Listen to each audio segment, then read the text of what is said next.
এক মেয়ে তার শ্বশুর বাড়ি যাওয়ার আগে বাবাকে প্রশ্ন করলো, বাবা, আমাদের সামনের উঠোনের ওই গাছটাকে কি পেছনের বাগানে লাগানো যায় না? তখন মেয়েটির বাবা তাকে উত্তর দিয়ে বলল, ওই গাছটা হলো 4 বছরের পুরনো একটা গাছ, এটা এখন অন্য কোথাও লাগানো একদমই সম্ভব না।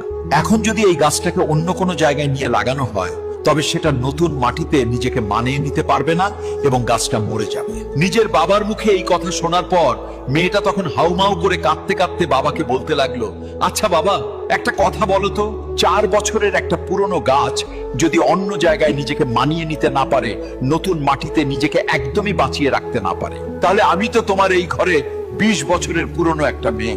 আমি তো কোনো সামান্য একটা গাছ নই বাবা, আমি তো তোমারই মেয়ে।